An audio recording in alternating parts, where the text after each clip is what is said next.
Hello বন্ধুরা, ত্রয়ীস cooking কর্নারে আমি ত্রয়ী আজকে নিয়ে এসেছি তোমাদের জন্য একটি ব্রেকফাস্ট রেসিপি বা টিফিন রেসিপি।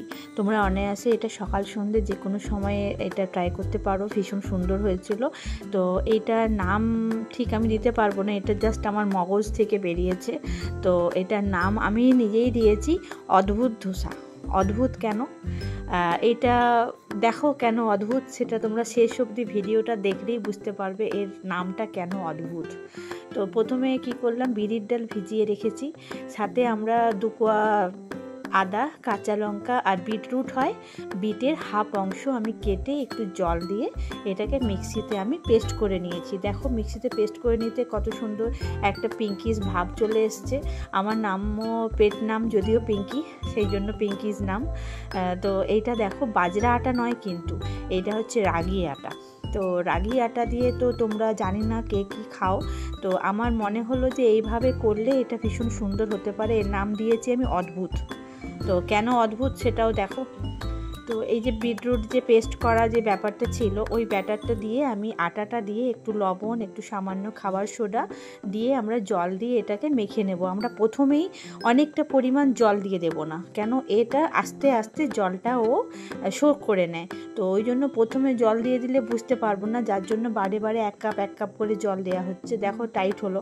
এরপরে আমরা আরও কিছুটা পরিমাণ জল অ্যাড করব, দিয়ে আমরা এটাকে কি করব, কিছুক্ষণ আমরা রেস্টিং টাইমে রেখে দেবো। আর 20 থেকে 30 মিনিট পর্যন্ত আমরা এটা রেস্টিংয়ে রেখে দেবো। দেখো একটু পাতলা গোছের হয়েছে ব্যাটার, পাতলা না হলে মিলতে পারবে না। ততক্ষণ আমরা কি করব, তাওয়ায় প্যানটা গরম করে নেব, গরম করে একটু সরষের তেল আর সাথে শুকনো লঙ্কা, সরষে ফোড়ন আর কিছু কারি পাতা ফোড়নে আমি দিয়ে দিচ্ছি।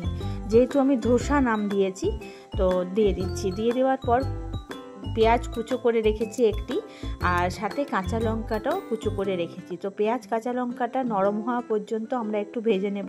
দেখো কেমন নরম হয়ে গেছে আর তাওয়ার সাথে মিশে যাচ্ছে। এরকম সময় আমরা কুচি করে রাখা ক্যাপসিকাম মিশিয়ে নেব। মিশিয়ে নিলে দেখবে ক্যাপসিকাম তো বেশি কুক করতে হয় না বেশিক্ষণ, কেন এটা ক্রাঞ্চিনেসটাই ভালো লাগে। আর এইটা দেখো, এইটা হচ্ছে ফ্রিজে আমি পনিরের একটা ডিশ বানিয়েছিলাম, সেটার আমার 2 পিস পনিরের মতন 2-3 পিস পনির আমার রয়ে গেছে।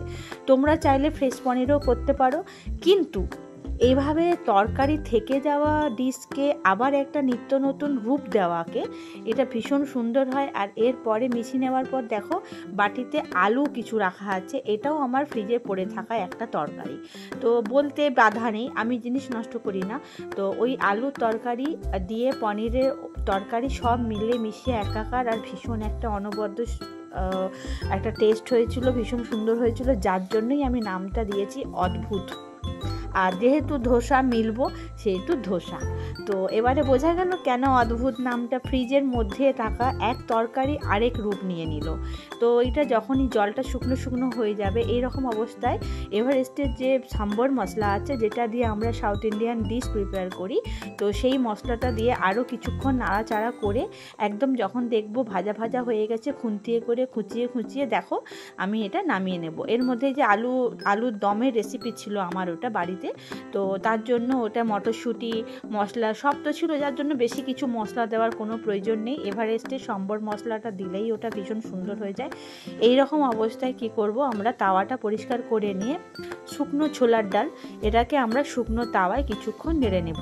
মোটামুটি 3 থেকে 4 চামচ মতো শুকনো ছোলার ডাল ধোসাটা দিয়ে খাওয়ার জন্য চাটনি প্রিপেয়ার করছি। দিয়ে ভেজে নিয়ে দেখো একটু লাল লাল হয়ে গেছে। এরকম অবস্থায় আমরা একটু জলে ধুয়ে নিয়ে ওটাকে ভিজিয়ে কিছুক্ষণ আমরা আধ ঘন্টার মতো রেখে দেবো। আধ ঘন্টা পর রেখে দিয়ে এই যে নারকেল, এটাও আমার কুড়িয়ে রাখা ছিল, নারকেল এর সাথে ওই ভিজিয়ে রাখা ছোলার ডাল, সাথে 4 কোয়া আমি কাজু বাদাম আর কাঁচা লঙ্কা দিয়ে আর ওটাকে পেস্ট বানিয়ে নিচ্ছি। তোমরা সাউন্ডটা ইগনোর করো, ওটা আমার পেট সাচ্ছে তার আওয়াজটা, ওটা তোমরা কিছু খারাপ ভেবো না। ও চাটনিটা প্রিপেয়ার করে নিয়ে আমরা একটু সাদা তেল চাটুয়ে গরম করে নিচ্ছি। গরম করে নিয়ে ওর মধ্যে শুকনো লঙ্কা, একটু সর্ষে ফোড়ন, একটু কারি পাতা সব দিয়ে চাটনিটাকে আমরা একটু সাঁতলে নেব, যেভাবে আমরা সাউথ ইন্ডিয়ান ডিশ প্রিপেয়ার করি। যেহেতু এটা আমি ধোসা টাইপের বানানোর চেষ্টা করেছি, এটা আমার মগজ থেকেই বেরিয়েছে। তো তোমাদের কেমন লাগলো আশা করি দেখে, যদি ভালো লাগে বাড়িতে একদিন ট্রাই করো, খুব ভালো লাগবে। আর নামটা অদ্ভুত দিয়েছি এই জন্যই, কেননা মানে বাড়িতে পড়ে থাকা কিছু সামান্য উপকরণ দিয়েই এটা অদ্ভুত একটা রান্না হয়ে যায়, খুব সুন্দর রান্নাটা হয়ে যায়। তো দেখো এই যে মিশিয়ে ফোড়নটা ভালো করে ওপর থেকে দিয়ে যেভাবে আমরা চাটনি মিশিয়ে নিই এভাবে মিশিয়ে নিলাম খুব ভালো করে। আমার হাতের সামনে ছুরি ছিল, সেই ছুরি দিয়েই আমি মিশিয়ে নিচ্ছি। যাই হোক, আরেকটু তাওয়াতে তাওয়াটা আবারও পরিষ্কার করে নিয়ে ওর মধ্যে সাদা তেল ভালো করে দিয়ে একটু তেল দিয়ে আমি ভাজলাম যাতে ক্রিস্পি হয়। তোমরা চাইলে এটা তেল কম করেও ভাজতে পারো, কোনো অসুবিধা নেই, তাতেও ভালো হবে আশা করি। তো দিয়ে কি করব, দেখো ধোসার আকারে আমি এটা পাতলা করে বেলে নিলাম, যেভাবে আমরা ধোসা বেলি হাতায় করে নিয়ে বেলে নিলাম। বেলে নেওয়ার পর দেখো সাইড থেকে ওপর থেকে আরও 1 বলার মতো তেল দিয়ে এটাকে, গ্যাসটা কিন্তু সব সময় মিডিয়াম টু হাই থাকবে, কেননা খুব বেশি লো করলে জিনিসটা ক্রিস্পি হবে না। Medium to high, low to medium না, মিডিয়াম টু হাই। আর দেখো সাইডটা কেমন ক্রিস্পি হয়ে করকরে একটা ভাব হয়ে গেছে, এরকম অবস্থায় ঠিক ওপরটা শুকনো শুকনো হয়ে যাবে, তখন আমরা ওই পুর রেডি করে রাখা যে পুর, ওই পুরটা দিয়ে আমরা ধোসাটাকে ফোল্ড করে নেব। ফোল্ড করে নিলেই দেখো ধোসা রেডি। আর যেহেতু এটা নানা রকম জিনিস দিয়ে বানানো হয়েছে সেই জন্য এর নামটা অদ্ভুত দিয়েছে। তোমাদের নামটা কার কার কেমন লাগলো আমাকে জানাও, আর আশা করি ভালো লাগবে। দেখো ওপরটা কেমন ক্রিস্পি হয়ে ফেটে গেছে, ভীষণ সুন্দর হয়েছিল খেতে। আর চাটনির সাথে তো জাস্ট অনবদ্য লাগছিল। তো যার জন্য এটা আমার হাজব্যান্ড নাম দিয়েছে অদ্ভুত, ওই জন্য আমি তার নামটা দিয়েছি অদ্ভুত। আমিও নামটা আমার পছন্দ হলো, যেহেতু নানা রকম জিনিস দিয়ে বানিয়েছি, কিন্তু খেতে দারুণ হয়েছিল, ভীষণ ভালো হয়েছিল। তো তোমাদের একটু ভালো লাগলে একটা লাইক, একটা কমেন্ট, একটা সাবস্ক্রাইব করে দিও। আর পাশে যে বেল আইকনটি আছে, যদি নিত্য নতুন রেসিপির সন্ধান চাও আমার কাছ থেকে, তাহলে ওটাও প্রেস করে রেখো, ওটাও তোমাদের কাছে পৌঁছে যাবে। থ্যাংক ইউ পুরো অবধি দেখার জন্য তোমাদের।